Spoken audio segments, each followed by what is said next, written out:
G'day traders, Mindset Reset, Free Cash Thursday. Today we're talking about live time trade executions. So each day, a question from a trader, a couple of questions we'll talk about today. An excellent question from a trader is, can you talk about your routine? Now, I talk about this in the 7-step daily routine for high performance trading. Everything about your routine that you do each day is already your routine. And so I talk about creating the routines that are going to put you on the path to achieving the objectives that you're after. And if you want to know more about that and you haven't gotten the audio program, it's a free download. It's in the link below, the 7-step daily routine for high performance traders. That's about my routine over the course of the day. That is just my daily little rituals and routines that get me on track before I get to the screen. Now, when I'm at the screen, obviously I have a preference for gold, oil, and the indexes in the US session. Now, I've talked about the currency pairs as separate. So I look at US Swiss, US Yen, US CAD as sort of one basket. And if I was going to trade a US dollar cross, I would look for the best setup out of those three if there was an opportunity there, whether that be a parabolic opportunity, a low-hanging fruit, a day 2 or day 3 parabolic trend continuation, that sort of situation. For the Europe-London window, which I don't trade anymore because obviously being in North America, I'm not going to get up in the middle of the night. But as I mentioned to another trader, pound, euro, Swiss, those three crosses, those three dollar crosses and their cross rates, same thing goes for the other pairs. If there's an opportunity in that session, then obviously one of those three typically will tend to offer maybe 1 or 2 high quality trades per week because of the London and the European influence on those currency pairs. Now, in any given day of the week, if you understand the templates, any major pair can move in Asia, London, or New York. Asia, I look at the Asian crosses, Japanese yen, Aussie dollar, New Zealand dollar, and their cross rates. So euro yen, pound Aussie, euro Aussie, because as I've mentioned, you're going to get a day 2 or a day 3 parabolic at least once or twice a week on one of those pairs in the Asian session. As we saw this week, we saw them earlier in the week, Euro Oz, Pound Aussie. Then we saw them on the New Zealand crosses. The Aussie dollar had major red news on Wednesday.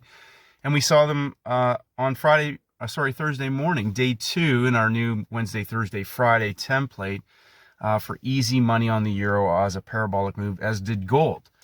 So again, in gold, I look at gold for an Asian parabolic opportunity. And to answer one other question with that, why didn't I take gold? Similar to today, why didn't I take the S&P and the NASDAQ? And as I mentioned to this trader, you can second guess everything. And typically it's just a decision I make on the day. And sometimes with gold, we're down quite low. There's going to be opportunities, but at the same time, gold can also jam traders in. And I look for the bigger templates sometimes. It gives a lot of first balance, first bar trades. And it also gave a 3rd-hour reversal trade today. But why do I pick one over the other? Sometimes with the currencies in that Asian session, I expect less volatility in terms of if a pattern's completing for an entry, I expect it to move fairly fast. Gold sometimes will maybe take 15 minutes later or be a bit more volatile before releasing and blowing off. And that comes back to what I'm comfortable with trading in that session. So today we had opportunities in the indexes, high of the week opportunities, NASDAQ, S&P. NASDAQ was a pattern within the pattern. S&P was at the high of the week. I typically will look to trade the DJ30, but I like the NASDAQ's pattern. It was a textbook pattern. It was at the high of the day, inside of the peak formation, inside of double zeros.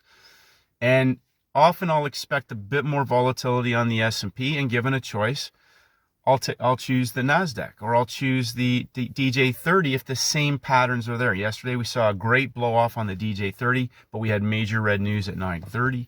Today we saw the major red news and then the collapse on S&P, on NASDAQ, straight down through the lows of the day. And in terms of coming back to understanding if an instrument moves further or something looks better after the fact, and as I mentioned, this trader, when I pick the instruments that I'm going to trade, and I usually have gold, I'll have an index, and sometimes oil will still be there because I expect maybe that third or fourth hour trade if it's taking its time. Usually everything else is shut off. So I don't distract myself with looking for something, oh, that was moving better, or I should have took that one. That is not the resonation in my brain at the time. Once I choose an instrument and I'm trading it, I'm all in on that instrument. There's nothing else. I don't let anything else distract me about what ifs or I should have, could have's, or all of that stuff. I am purely focused on the instrument that I'm trading. Everything else is shut off because you don't want to be distracted. You don't want to be second guessing. You don't want to have hesitation, analysis paralysis.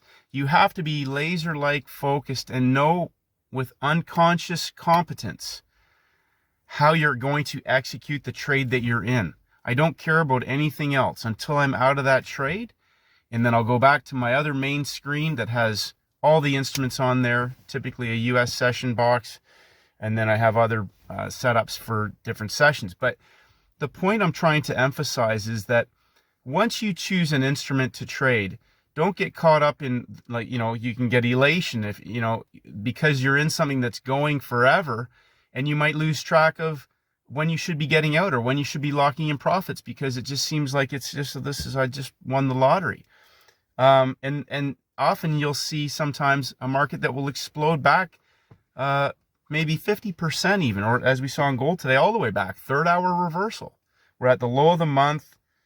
We took out the low of the month. Tomorrow's the last trading day of the month. And that doesn't surprise me at all that we saw that because we had day 3 breakouts in the market. Tuesday broke down through Monday's opening range. Wednesday broke lower. They pulled back and collapsed through the low of the month on major red news. And so first bar trade, again, trading with size all the way down at the bottom. Why you don't need to necessarily be looking for doing that. You can put something in, like some traders were afraid of taking that trade. So again, coming back to understanding the bigger picture of what you're looking at and expecting that was a high possibility situation that they would go first bar. Sometimes they go 1, 2, 3 sideways and then collapse again. Today we just saw that first bar, but if you go back and look at the 1 minute chart, we had a nice micro M structure, and you have to remember we have a full day of longs in the market from the low of the day. So anything's possible, but knowing when and where you're going to be scaling in or scaling out, or, again, that's why I like the indexes today. We were up high. We were at the high of the week. It's day 2 in our Wednesday to Friday template. We expect a parabolic, possibly reversal, because we had the escalator up. They gave us the pattern within the pattern, the rectangle, the 3-push pattern. S&P went down 100 plus, NASDAQ 50 plus, give or take, depending on where you exited the trade. Zero stress, zero heat. Easy money before the markets even open. So this is the most important thing. You have to have your game plan intact before you get at the screen. You cannot have 10 charts open. Some traders are going to trade this and trade that. And as I say, my objective is to pick 1 or 2 high quality setups, and whatever sizing I'm going to have on that trade, I'd rather take one with more size than 4 trades that get more pips with no size. That doesn't make sense to me. Where is the easy money? Where can I put size in? So remember, when we're outside of highs and lows and we're in an out of balance market, other time frames can potentially be driving these moves. That's why we'll see explosive reversals, explosive trend trades, all of that stuff once a market has gone out of balance. So traders will often see the trades on a 5-minute or a 1-minute chart and they're like, oh, that looks risky. But what you don't understand is that we have markets that are distended out, day 1, day 2, day 3. We have other time frames locking in the money, taking profits, or rolling positions over, or taking new positions to drive that market one more level, or to continue a move Wednesday, Thursday, Friday. So in terms of sizing in, if you understand the setups, then you understand when and where you can put size on, and also timing wise. So getting 50 to 100 pips before New York even opens is easy money. That's easy money. An excellent question from a trader was, I thought you didn't trade the indexes until 9:30. That's correct, I don't. But that was a news catalyst opportunity. That's a specific setup. We have an 8:30 news release. The markets were set up. There's a trade set up. I will hit that trade. Now, best case scenario, which is what we saw today to the low of the day, we're already out of the market as New York is about to open, which means that if you choose to keep trading, there may be another opportunity either for a reversal back to the high of the week, as we saw in S&P, or on gold, a third-hour reversal trade after the collapse and the blowout through the low of the month. So understanding again, not looking at these little bars I couldn't figure out where to get in. Pay attention to the clock. Look at your hourly chart. If you don't understand that concept, put your hourly chart up. I have hourly charts for everything. And then when I want to scroll down and have a better, closer look at the day, I'll go down to my 5-minute, my 15-minute, whatever. But the hourly chart shows you, especially in the timing windows, when a market goes down to the low or up to the high, how they can break a level and the next hour opens and it trades the opposite way or continues for a full hour. So if you understand the power when you have a setup of paying attention to the time of day, that's when you have the confidence to be in a market when those hours roll over at those levels, when the setup is there and price confirms the pattern for entry, to hold on to that either to the profit target or for that full 45 minutes to 1 hour time frame, whatever the market continues to do in terms of working its way back to the other side, or in terms of hitting the profit target, whatever that is, time of day. I joke around about this all the time. If you can count to 3 and you can tell time, and I throw this in now, is that, and don't do anything to self-sabotage yourself, and don't hurt, and you don't have a bad back so that you can't bend over and pick up the free cash. It's the truth. Because the only thing stopping people from either being able to execute or identify these opportunities is that just don't have the experience yet, or you're not fully prepared and diligent in going to the screen with filtering out garbage and then identifying a couple of high possibility candidates, or your confidence isn't there and you just need to size right down to next to nothing and just get yourself comfortable and expertise up at executing the trades. And don't focus on the outcome. Just focus on execution with a very small minimal amount. That's a measuring stick for you, not only for your skill in live time at executing, but in how well you were prepared, whether or not you got shaken out of a winner. So sometimes I keep telling traders, I don't trail stuff unless it goes right near my target, and I'll drop my stop loss right near. So if it moves within 10 pips of my target and we're getting close to New York Open or to a news release, I'll either just close it out or I'll trail it right down to so I get at least, if I'm going for 50, I'll lock it into 40. If it's down in that lower 10 pip range, auctioning, a trader mentioned yesterday, they had a target in for 50 pips. It went to 49 pips and then reversed and stopped them out at break even. So if a trade moves 40 pips, and then understanding how long have I been in this trade, I'm going to get a minimum of 25 no matter what. If it drops 45, 46, I'm locking in 40. And if it takes me out at 40, so what? I could have got 48 or 47 or 49, sure. But I'm just going to allow it to, sometimes it'll collapse through. So these are decisions that you make. So again, trader asked today, why did I take NASDAQ, not S&P? I just made a decision. So after that, I don't even think about it. It's just focus on the trade. Focus on the trade. My objective every day is to make money. So if I missed out on something that moved better or was a cleaner chart because I just didn't go through every single chart, or I just chose gold because gold's going to move, or I chose the NASDAQ because, typically it's not as wicky maybe as the S&P in terms of volatility. Sometimes it isn't. Maybe like today, S&P was super clean. But I don't worry about that, because if you start doing that, you're going to start scattering your thinking around. You're scattering your thought process around. You need to be laser focused. And then whatever you get, walk away. Take it. That's what the market gave you. You made a decision. You executed the trade. You extracted profits. You managed your risk. Yes, go back later, do an actionable review process. What was more probable on that instrument that made it maybe a better candidate should I have chose that. No, I don't often do that. I don't worry about should I pick that or should I pick this. My main concern is, did I execute the setup that I had as flawlessly as possible? Did I put on enough size on that trade today? Should I have put more size on? Should I have maybe not put as much size on? Should I have taken profits or held on to that trade longer? Little things like that. But in terms of the instrument, you can struggle with that because you'll constantly be beating yourself up about what you didn't get or what you should have took, and then the one that you did take, you take it again and it doesn't move as well. My thought process is more on the side of how well did I execute? What was my headspace like? Did I get as much out of that winning trade as possible? Should I have held on a bit longer? All the things that make it, and realistically, how was my skill set performing in live time? So just to close out on this, so I've had a very, very busy 2 weeks with a lot of other personal commitments.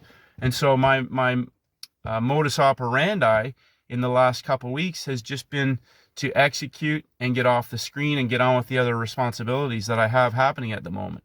And so preparation is key, filtering things down to 1 or 2 high probability candidates, understanding whether it's a sizable opportunity or a session scalp, making my decisions, taking the trades, locking in the money, and just getting on with my day, because I've got a lot of juggling to do. And if you're sitting around trying to, chase things or look for other trades and all that sort of stuff, to me, again, it comes back to, okay, I want to take 1 or 2 high quality trades today. What type of trade do I have? A session scalp or a scalable, sizable opportunity? How much size do I want to put on this today? How am I going to do it? I'm going to go bang, bang, bang. 1, 2, 3. I'm going to take some off right away. I'm going to hold the other 2. I'm going to take the other one off. I'm going to let the other one run, whatever that is. Or am I going to go in and let it just run for the session? Am I going to go in quarters? How much do I want to do? And then once I do that, I'm done. That's it. So it's got to be so simple so that you don't have all these other things, 10 charts up and all that. Why? They're not all, you're not going to hit all 10 trades. And if you are, why don't you just pick one and put 10 times the size on it? I mean, if it's a 90-10, that's my mentality. If I've got a 90-10, I'm going to go 10 times the size rather than putting a peanut on something that's just to say I got, whatever, 30 pips or something. So you have to decide what is going to be the most powerful in terms of your growth, your mindset, the simplicity, the reproducibility of your performance every single day in live time. Okay, so no guesswork. If you're guessing, you're trying to scalp lows and buy high or sell highs and scalp lows and all that sort of stuff. Again, you're going to get into markets that you're going to get like today, Wednesday, Thursday, Friday. We have a breakout on Thursday on gold. 1 hour, 2 hour, third hour reversal. Some traders walked away maybe with their stop loss at break even because they're going to let it run because gold's going to keep going, and they got stopped out with nothing. My goal every day is to make money.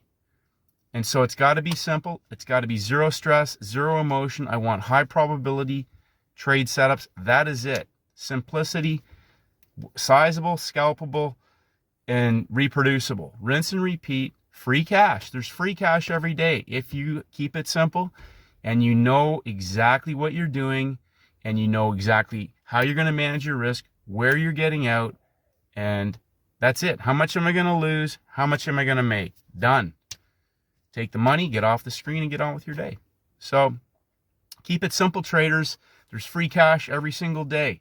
And a little bit of free cash every day grows and becomes a big amount of cash every day. As long as you don't do anything in between to sabotage that. So keep it simple, rinse and repeat. Pick 1 or 2 high quality opportunities. Decide what you're going to do with them. Don't worry about chasing other things. If you gold first hour, gold third hour, whatever. There was opportunities all over the place today, but there are first hour, second hour, third hour opportunities. Oil, third hour, explosive move. Day 2. So remember, tomorrow's Free Cash Friday. Day 1, day 2, day 3. Wednesday's high low can give us a lot of information heading into Friday. Have a great day, traders. Free Cash Thursday. It's not going away. It's only going to get better. Keep it simple, and may the markets go with you.